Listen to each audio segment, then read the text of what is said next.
Hi everyone. Now we are going to learn about the general characters of mycoplasma.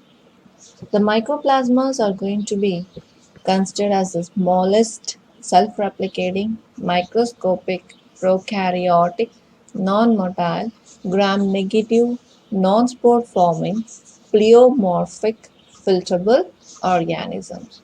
And these mycoplasmas were formerly called as Pplo, that is Pleuro Pneumonia-like organisms. So coming to this mycoplasmas classification, the mycoplasmas are typical prokaryotes, being smallest known organisms which are capable of autonomous growth and reproduction. And they have been classified under the domain bacteria, division firmicutes, class molecules, order Mycoplasmatae, family Mycoplasmataceae. So this whole classification was included in the section 21 of Berge's Manual of Systematic Bacteriology. The class molecules is going to be having of two orders. One is Mycoplasmatae and it possesses only one genera, that is Mycoplasma.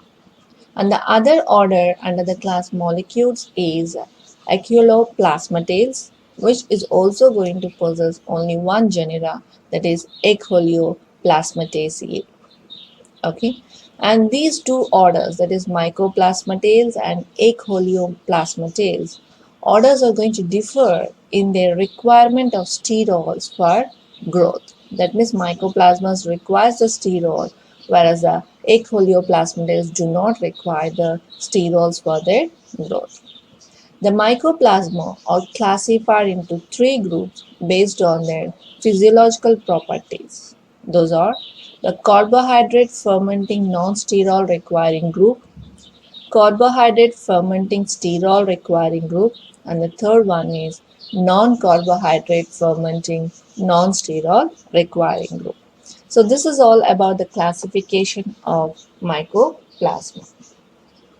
Then moving to this history, the historical, that is, the discovery of mycoplasma goes back to the 19th century in 1898 when two French scientists, that is Nocad and Rox, studying the pleural fluids of cattle suffering from a disease called as bovine pleuro pneumonia, and discovered some microorganisms that were totally different from the ones known before. That means before whatever the bacteria they know, this is going to be totally different. And the disease was highly contagious and became widespread in Europe during the 19th century. The disease causing organisms, as I said, they are different from bacteria and were given the special name called as Pplo, that is Pleuro Pneumonia-like organisms. And these Pplos are going to be of aerobic in nature and could be cultured on a rich organic mat, that is media or medium, and thus they were given the name called as mycoplasma mycoids. And the present name of the mycoplasma was given by Mr. Novak in the year 1910. So these mycoplasmas were first observed by Mr. Louis Pasteur in the cattle, and they were first isolated and cultured in the cell-free medium by Nocad and Rox, the French scientist, and the first binomial of the organism, that is Astrococcus mycoides, was given by Bohr et al. In the year 1910. So this is a brief historical background about the mycoplasma. Then moving to this habitat, morphology and nature of cell, the mycoplasmas are found in diverse places. That is, they are going to be reside in the soil, then sewage, insects, then animals, then humans, etc. And many mycoplasmas are also going to be found in saprophytic conditions. So obviously they are saprophytes, commensals, and most of them are going to act as the parasites to humans, animals, and the plants. Then coming to the morphology, mycoplasmas are the smallest free living organisms, and they are going to be considered as pleomorphic. What is meant by pleomorphic? The one which varies in shape. Different shape they are going to be. They from spherical to pear shape to branch or the helical filament. So they are not going to have the specific shape. They are going to be of having the different shape. That's why we call this as a pleomorphic nature. And the morphology of the cell depends upon the nutrient properties also. That means whatever the nutrients that they are getting, depending upon that also, their morphology, whether they are going to be of a round shape, or some may be of a thin branching filaments, and some may be of having the asteroid structures. Like this, they are going to be differ depending upon the nutritive properties that we are supplying or in which they are growing. So particularly in that medium, the ratio of the saturated fatty acid to unsaturated one is going to be the deciding factor to in which shape or the morphology it is going to possess. And this factor particularly affects the membrane structure of the organism. This as the mycoplasmas are going to be the smallest bacteria, which are measuring about 0.3 to 0.8 micrometer in diameter. Then coming to the nature of the cell, they are prokaryotic in nature. That means they do not possess the well-developed nucleus in the cell. Then coming to the cell structure or the morphology of the cell or ultrastructure of the mycoplasma. These are going to be considered as a unicellular prokaryotic cell. These are plasma are not going to have the cell wall. So therefore, these are also called as cell wall-less bacteria. Okay, and due to the absence of this rigid cell wall, they possess a plasticity and can assume various shapes ranging from smears to branched filaments.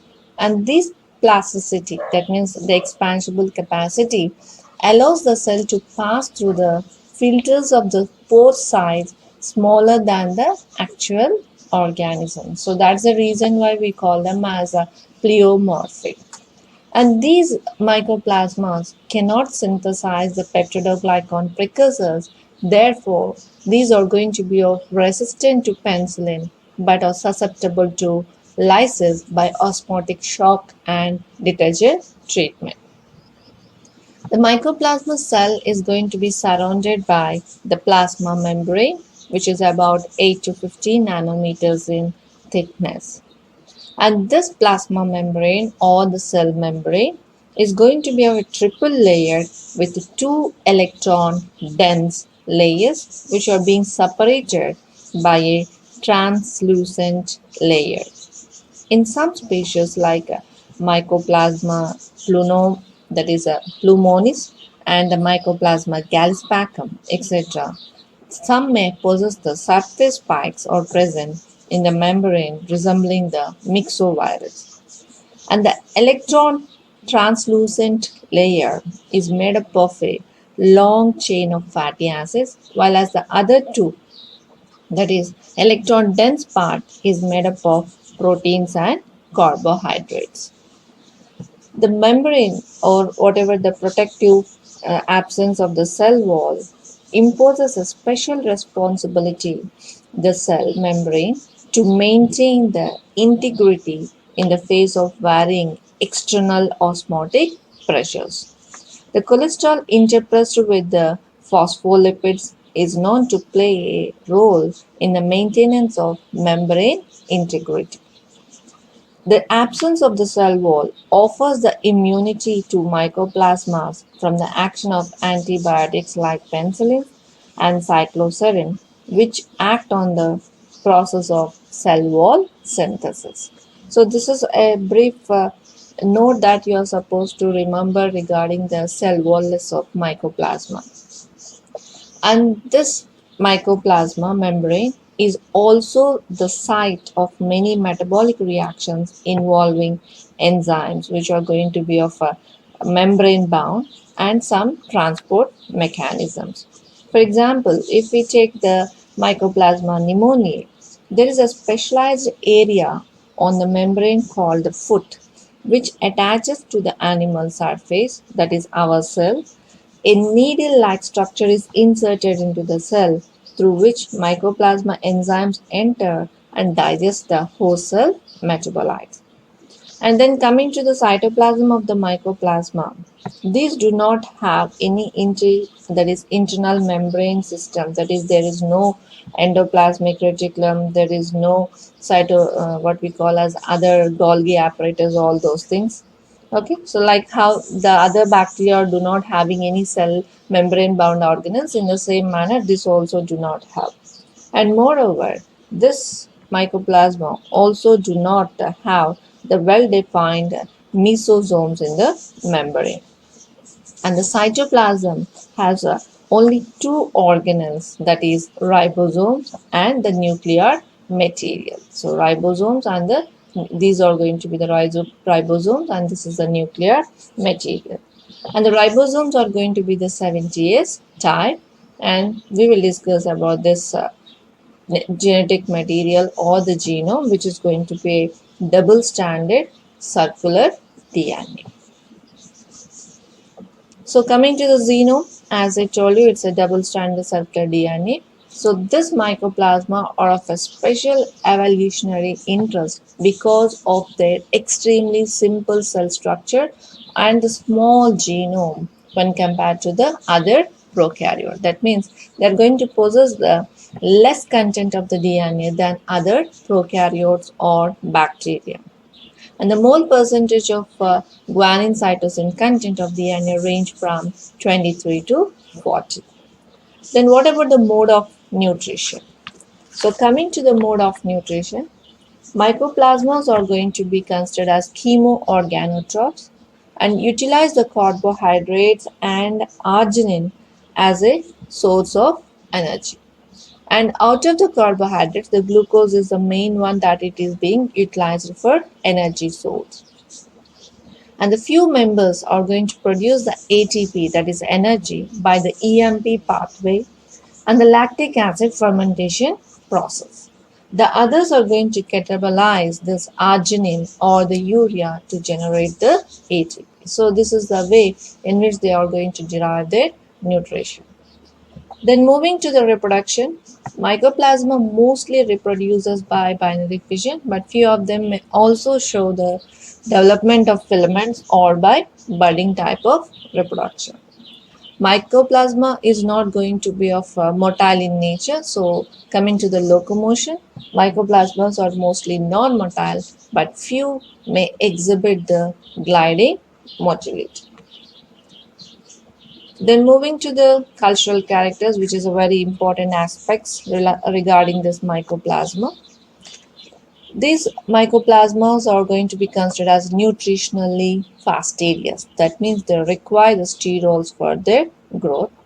And they are going to grow on enriched media like mycoplasma agar or BBL agar or the PPLO agar media, which is going to contain about the 30% ascitic fluid or the 20% horse or human serum.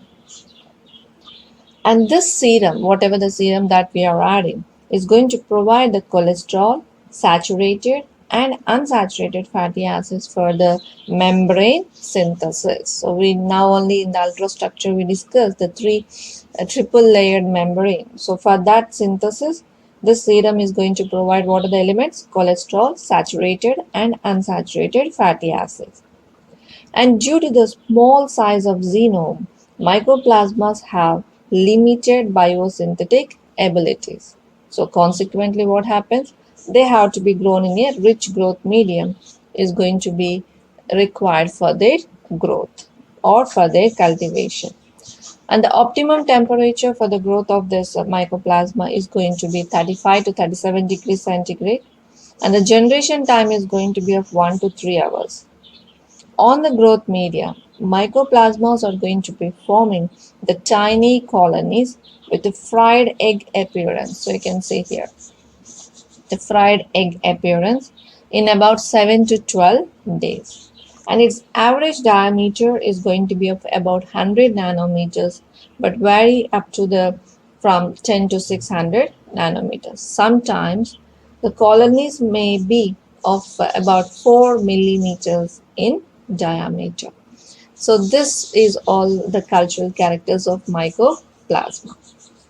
Then moving to the sensitivity, the mycoplasma are resistant to penicillin because of not having the cell wall. So obviously the penicillin is a drug which is going to be targeting the cell wall synthesis. So here there is no question of the cell wall. So these are going to be the resistant to penicillin and to other cell wall synthesis inhibiting antibiotics.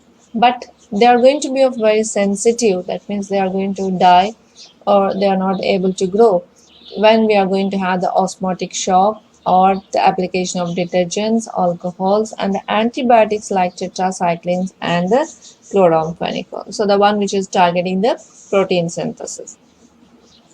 Then moving to the isolation and identification of mycoplasma.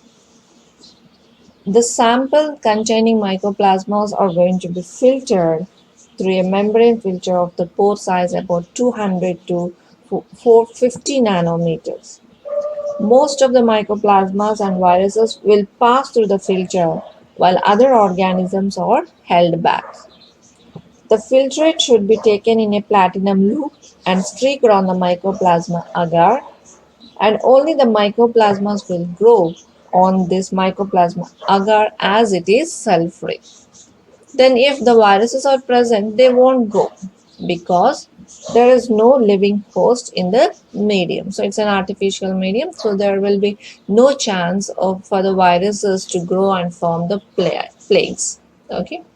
Then moving to this pathogenic significance, mycoplasmas are undoubtedly of great concern to human beings as they are known to cause many human, animal, and plant diseases.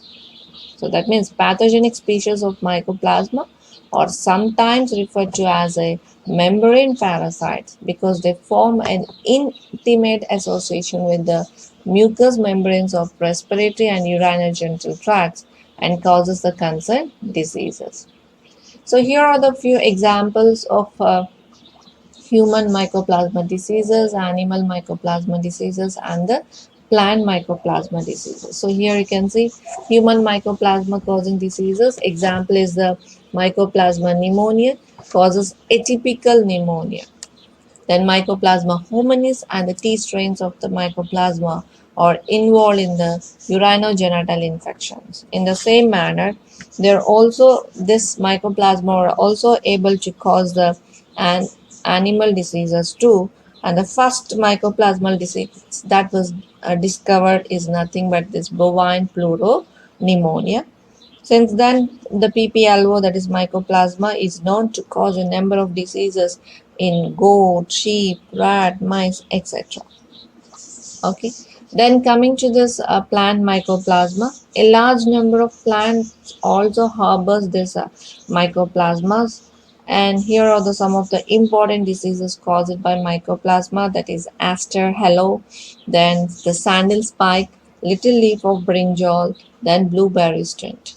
So this among all these diseases, that is the second one, sandal spike, is the most important as the sandal tree is one of the most valuable of our forest trees. The heartwood of this semi-parasitic tree yields the world famous essential oil, that is sandalwood oil. Okay, so this is a brief note of the pathogenic significance of this mycoplasma. So then coming to the laboratory diagnosis, that means when a person is going to get a disease of this mycoplasma or atypical pneumonia, then how can we recognize them? So diagnosis is going to be done either by the isolation of the organism or by the serological test. So how do you isolate? The causative agent, that is mycoplasma, can be recovered from throat swabs or the respiratory secretions, for example, mycoplasma pneumoniae, or from the inflammatory exudates or the urethral secretions in case of mycoplasma hominis, which is going to cause the urinary tract infections.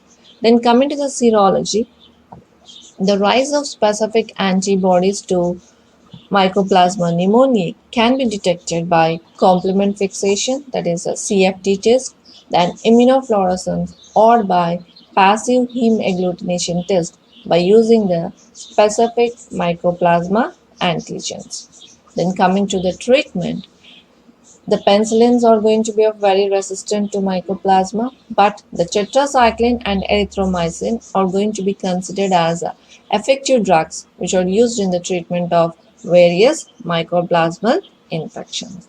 So this is all about the general characters of mycoplasma in detail. Thank you.